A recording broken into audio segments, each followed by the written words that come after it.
Hi there, welcome back to my channel. My name is Monica, Million Monica, over on the Poshmark app where I am a full-time seller. And actually I've been selling on Poshmark full-time now as my full-time career for 1 year. And today's video is going to be a Q&A where I've asked for questions over on Instagram and here on YouTube. And you have sent me some really amazing questions that I cannot wait to answer about what I do as my full-time job. So if you're interested in this type of content, making money online, please go ahead and make sure to subscribe to this channel. And of course, give this video a thumbs up if you enjoyed it. That lets me know that I should be making more content like that here or like this here on YouTube. And so we're gonna jump right in. I don't want this video to be too long, but it probably will be longer than some of mine typically are, just because there are some questions that require a lot of explanation and maybe are deeper and have a few parts. So the first thing, I get asked this all the time, and I understand why, because I am a full-time seller. People want to know how many active listings I have to be full-time. Now, this of course is going to vary so much on the seller, because I know sellers who have 400 to 500 active listings and they are a full-time seller. I personally have around 1,000. I like to keep around 1,000 active listings in my Poshmark closet. That works best for me. I'm more of a volume seller. That means, you know, I'm selling more bread and butter items that maybe I'm selling, you know, for $20, $30, $40, sometimes less than that. And so I'm wanting to sell multiple items a day and to kind of build up that income. But some people find higher end items that sell for, you know, 100 plus, and they can manage to keep, you know, only 500 in their Poshmark closet. That's fine. So this varies a lot per individual and per seller.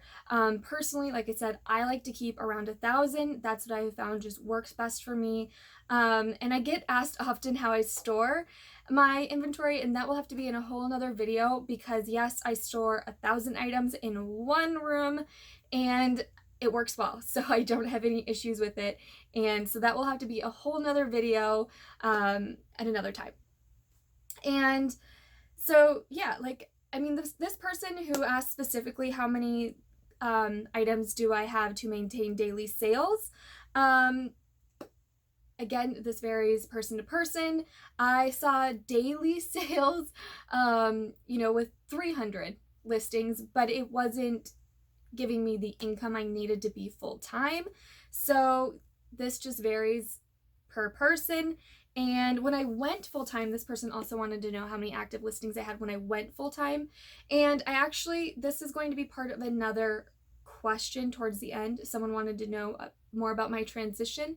So in my transition, how I transitioned, I'll talk a lot more about numbers maybe, but when I really went full-time, I had probably around 700, and then in a few months span, I built up to 1,000, and that's where I've been now for at least 7 months. I think I've had around 1,000 items in my closet.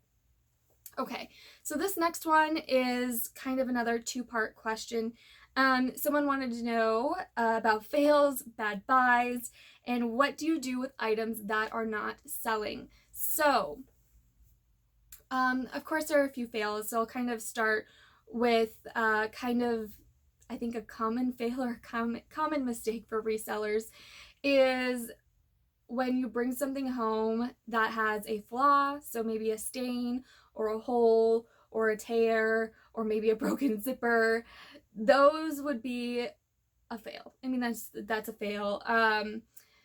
So sometimes I can take an item back. A lot of my Goodwills or, you know, Savers, Value Village locally, they do accept returns within 7 days. Honestly, I'm really bad at doing returns. I always feel like, well, maybe I can get that stain out, or, you know, maybe I can fix that hole in that sweater or something. So I often don't return items, and, you know, I just count it as a loss. Another kind of fail, or I think fail, would be, for me, especially in the beginning, was not looking up comps which I kind of look at this in a variety of ways, because I feel like in a way me not looking up comps actually kind of helped me in the beginning, because it allowed me to take chances on certain things that other people were saying, or even comps were saying, wouldn't sell.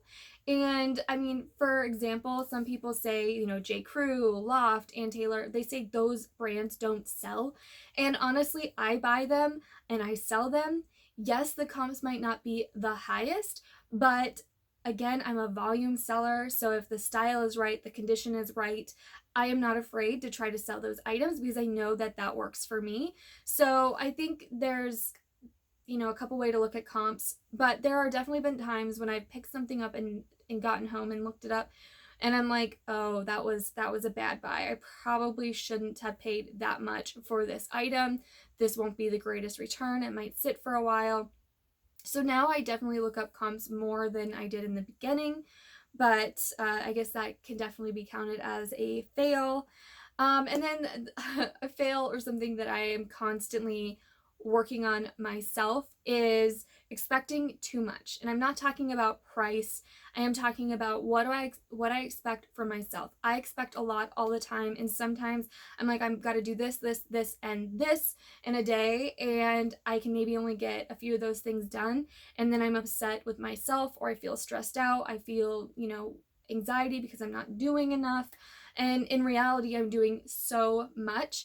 And so that is kind of a fail. That is something that I've always had to deal with, even, you know, as a teacher. And that's what I did before selling on Poshmark full time.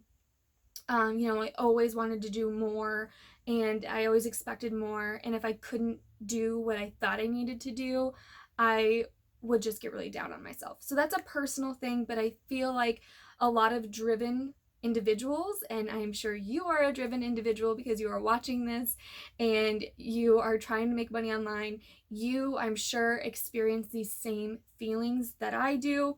So, you know, that's a hard thing to work. I'm definitely working on that. So what do I do with the items that are not selling? So I am pretty patient.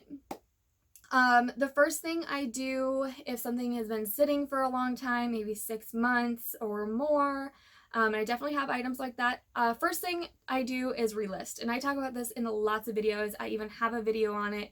But relisting is my first go-to. And so sometimes that means rephotographing completely. Maybe the photos weren't great to begin with. Maybe the descriptions were not great. Maybe the pricing was off. Because maybe that item isn't necessarily a bad buy per se, it just maybe the listing itself wasn't great. So that relisting seems to work really, really well for me. That's my first step. Now, I've done it a couple times this year. In the past year, I've really only done this 2 times, where I've actually pulled items completely, old stale stuff that was just super old, maybe closer to a year. And I actually, you know, then I took them to consignment first, and after consignment I donated them. Now, I've again only done that twice in the past year. There are people who do ThreadUp. They send into ThreadUp. I currently do not do that.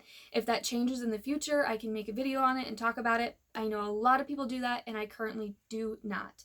So that's always an option as well, to kind of recoup some of that money. And of course, you can have, you know, a huge flash sale in your Poshmark closet. You can try to promote it on social media.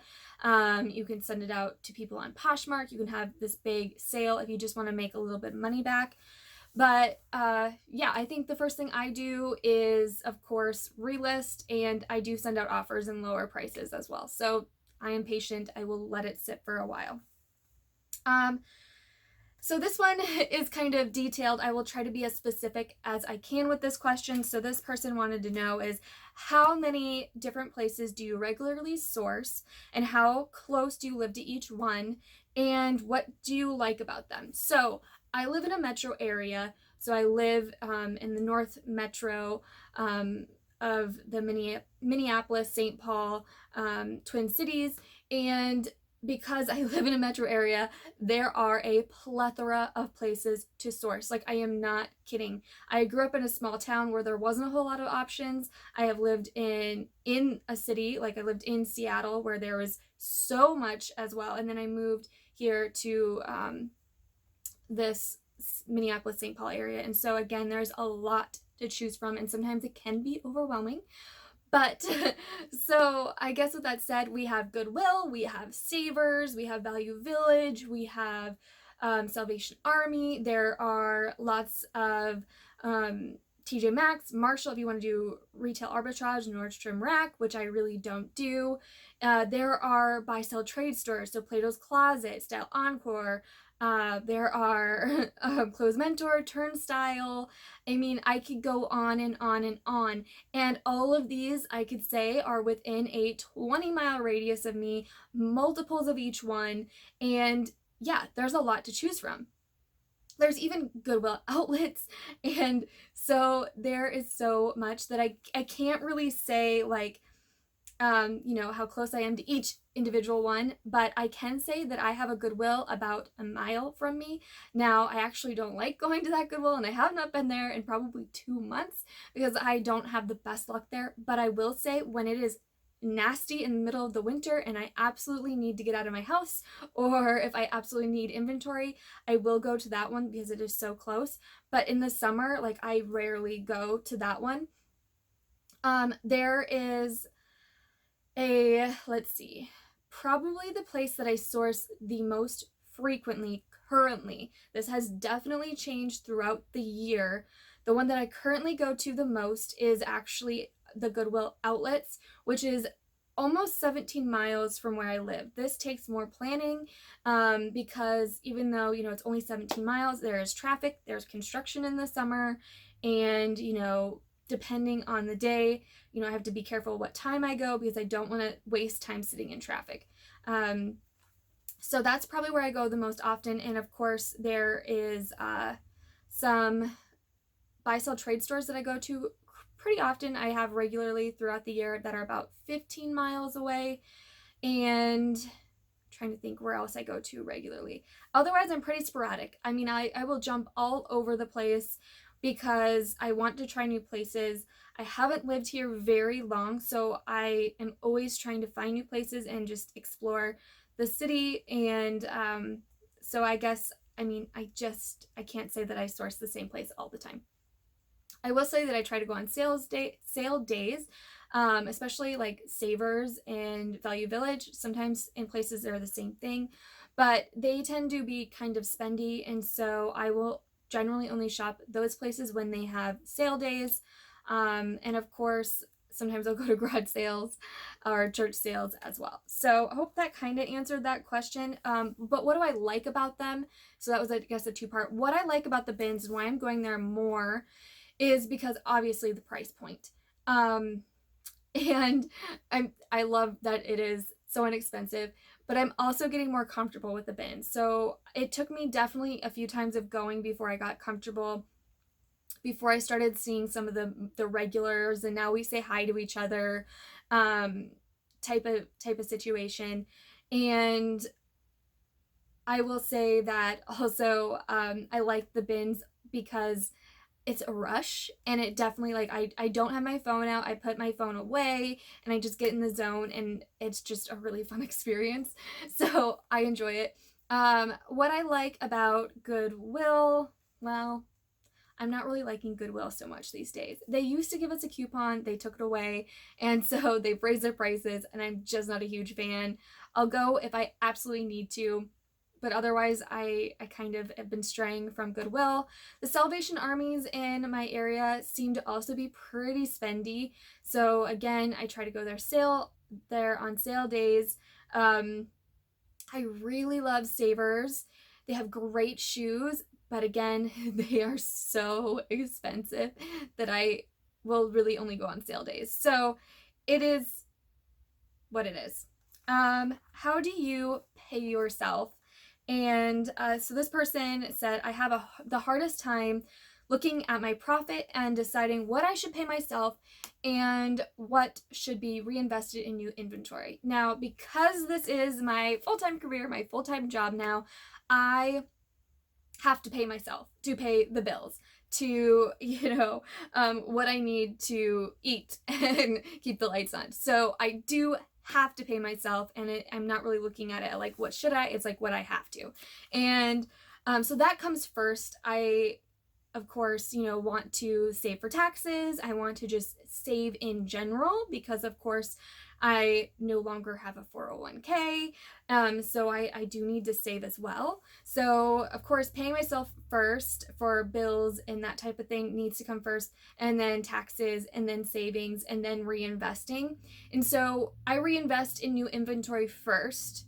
And then if there's something I need, like, I currently don't need anything, but if I want to get cute poly mailers, or if I need more labels for my Dymo, stuff like that, like that's kind of my last priority. I guess labels for the Dymo are actually not last priority, but I think you understand what I'm saying. Cute poly mailers are last priority. Tissue paper kind of is a last priority. I can kind of do without it and use other recyclables if needed. But, definitely, like, right now, my ring light is lopsided, but it still works. So I am not going to reinvest in it until I cannot get it to work any longer. My mannequin, Millie, she's been a little lopsided as well for about a year, and that is still like a last priority to me. And so, I have not upgraded her or the ring light in about a year. Okay, so I hope that answers that question.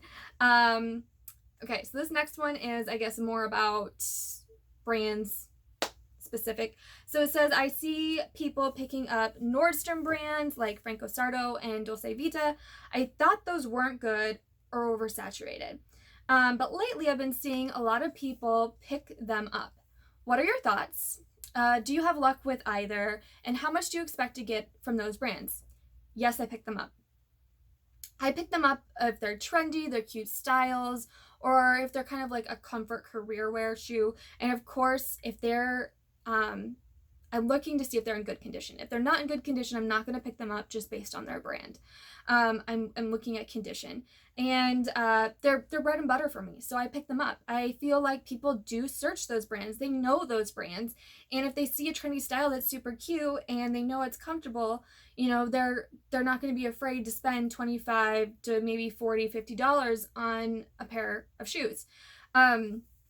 I think it's important to be realistic though. So, if you're Goodwill, if you're Savers, for example, when they're not on sale, they'll want $15 for a pair of shoes. And if I know, I've looked at comps that I can only get $25 for it, and then after Poshmark fees and maybe a shipping discount, then it might not be worth my time at all. So be realistic, look at your comps, and if you can pick it up for $1, if you can pick it up for $5, those may be great profit margins for you. I know that I like to pick them up because usually if I can find them at the right price, it's a great profit margin. It's bread and butter. Again, I'm a volume seller, so I am okay with that. And also just be careful with, I thought those weren't good brands. Did you think they were not good brands because someone told you they weren't good brands? Be careful with that, because what someone thinks or feels or has experienced with a certain brand might not be true for you. And so just play around with it a little bit, try it out, try it out with a lower priced item and see how it goes. That would be my best advice. And, that can go with any brand. I hear people say all the time, vintage doesn't sell on Poshmark. I sell a lot of vintage on Poshmark. So just be careful with what people say and what you have maybe experienced. Or what you're willing to experience. Okay, so now we're getting close to some bigger questions. How do you balance forcing going after a sale and also being patient and waiting for them to come? As a newbie, I feel like I push a lot of sales with offers and creating bundles. With time, have you found that you have to hustle or force sales?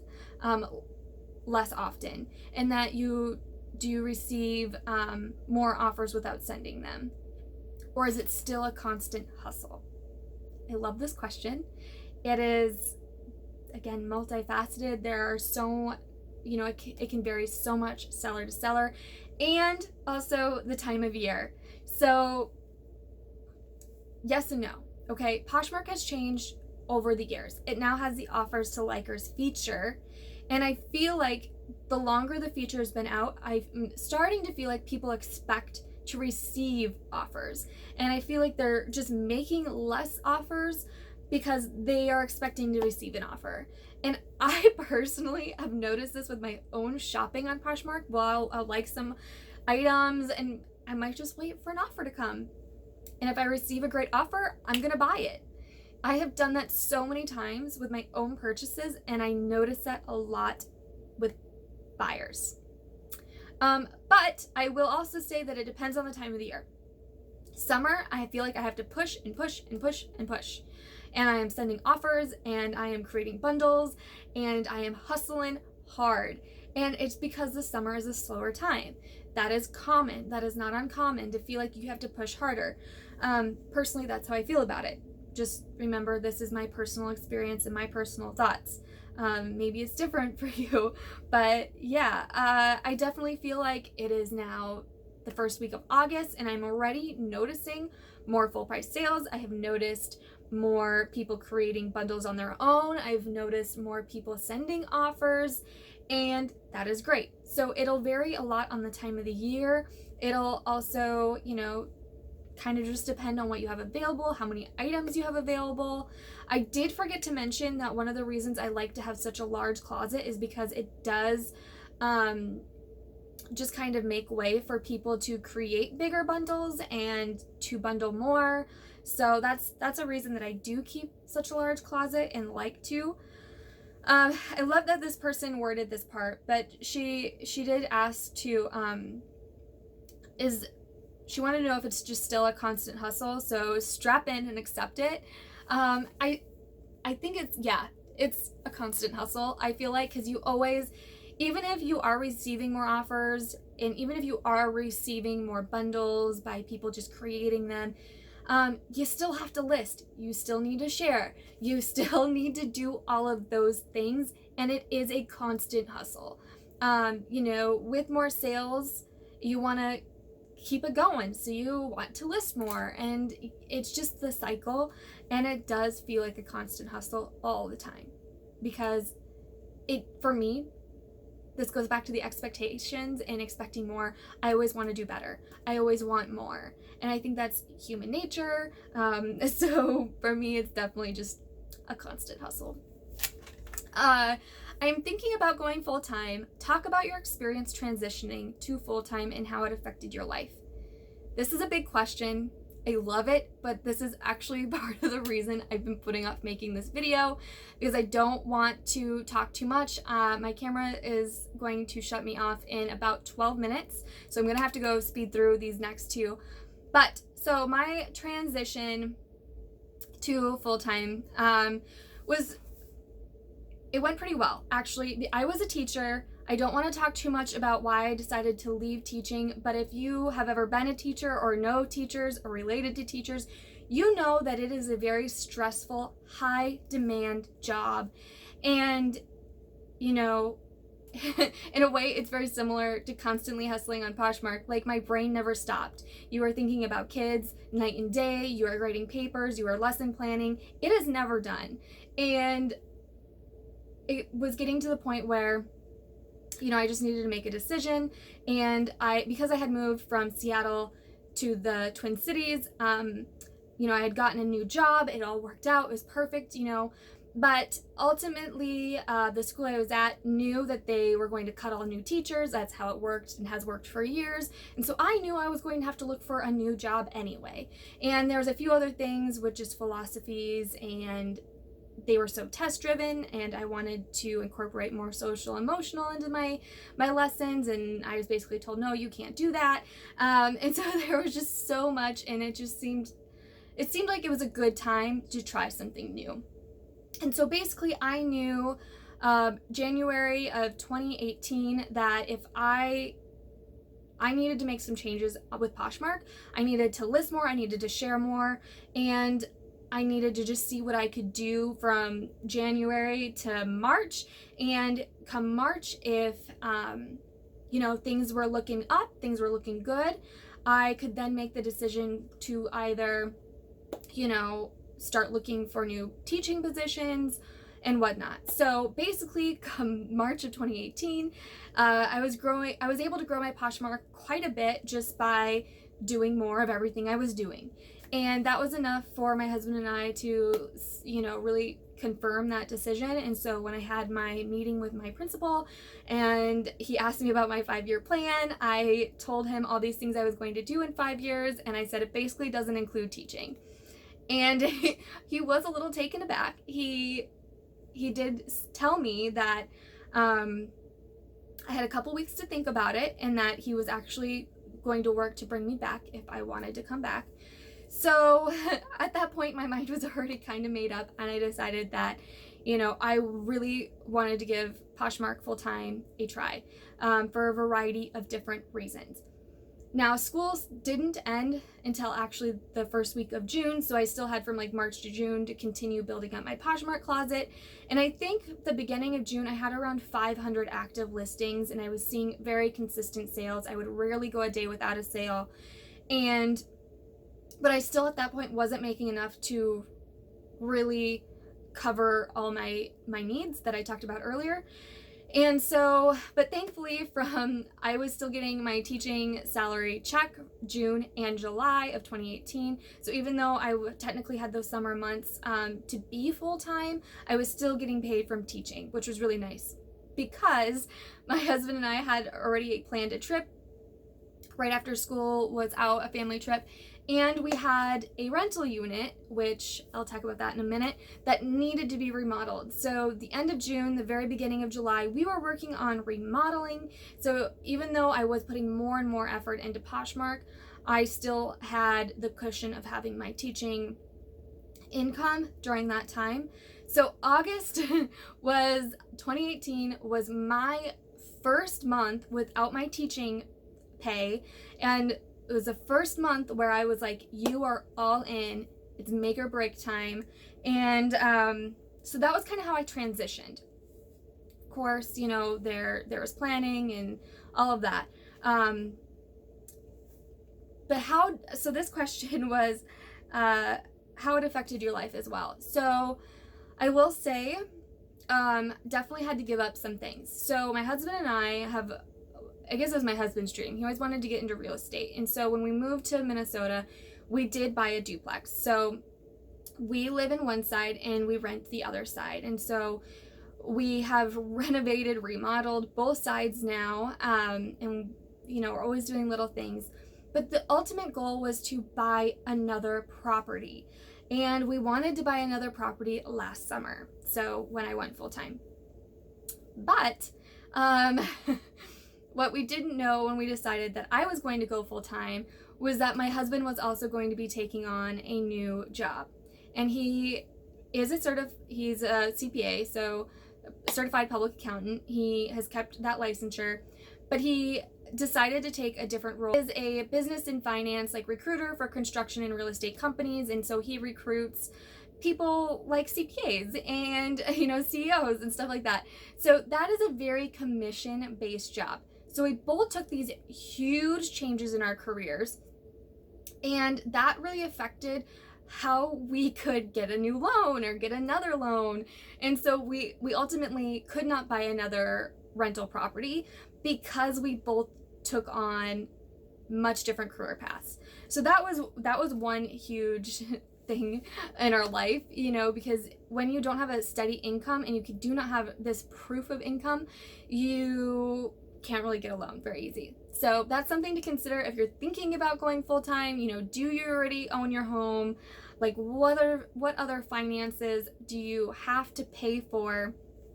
And do you have children? Do you have a spouse? All of those things, you have to consider that. And another big thing life-wise is just doing this, like, I know eventually I want to be a mom, but Poshmark is a hustle. Poshmark is hard. And ultimately, I wanted to be a Poshmark full-time seller so that I could be home with my children. So I could have a job that would allow me to be home with them.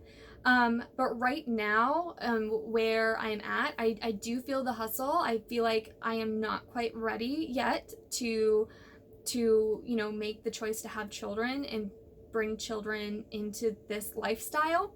And there's a lot of people that might totally disagree that have kids, and just know that this is personal. Like, this is my personal decision.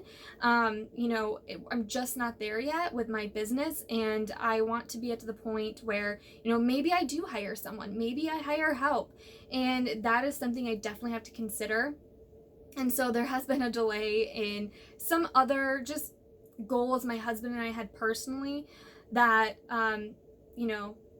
were affected by this choice to go full time. And I'm sure there are a lot of other things. There's definitely been events and things that I haven't gone to because I'm like, no, I need to work. Because you don't get paid if you're not working. And that's what I find with Poshmark. You don't get time paid off, or paid time off, let me say that correctly. So there's definitely things that I haven't done because I'm like, no, I need to work. But I will say I did that when I was a teacher as well. I'd be like, no, I have to grade these papers. No, I have to do this lesson plan. No, I need to go into school on the weekend. So in a way, I think the jobs are very similar in that it's never done. Like, you can always do more. There's always something piled to work on, right? So I hope that kind of answers that question. And I'm going to try to wrap this up in about 4 minutes. Okay, so what do you like to do in your downtime to rest or recharge? Or as a full-time reseller, do you find yourself not having downtime or feeling guilty if you take some? Yes and yes. So a lot of my hobbies, I talked about this on Instagram in a post, a lot of my hobbies were very much reseller related, and I've kind of turned it into a job. Like, I loved thrifting. That was kind of a hobby, something I do to unwind. I love clothing. I like sewing. I don't mind doing mending. I love photography, all of that. And so I kind of just wrapped it into one, which is kind of exciting. But I do have some other hobbies. Those definitely took a back seat because, yeah, I do feel guilty at times if I am not working. My husband and I, when we were first kind of dating, so it's been like 8 years ago, I don't even know. It's been a long time. He used to call me the Energizer Bunny, and although I definitely don't feel like I have as much energy as I used to, I always like to be going. I don't like to sit and do nothing. Even if I'm watching TV, I want to be doing something else. And so yeah, I definitely feel guilty if I take time for myself. And something that has kind of helped, my husband and I decided to buy kayaks. That is something we've always enjoyed doing and always wanted to buy. So we recently bought kayaks so we can go, fishing or just kayak around a lake and just recharge a little bit, and that has been great. But I also we have kind of a home gym in our garage, so I like to work out and just kind of mentally let go and just work the body a little bit. I think that's great. So those are kind of two maybe hobbies. Physical activity. I have always enjoyed like hiking, being outside. I don't get to go hiking or go camping as much as like I used to, but those are some things that I would like to do more of in the future. So I hope these are most of the questions. I hope that, if I missed a question, please leave it down below. I do want to cut this video off at this point because it's getting pretty long. But if you have more questions that I didn't answer, please, please, please leave them down below. And I can always do a follow up to this video and answer any other remaining questions.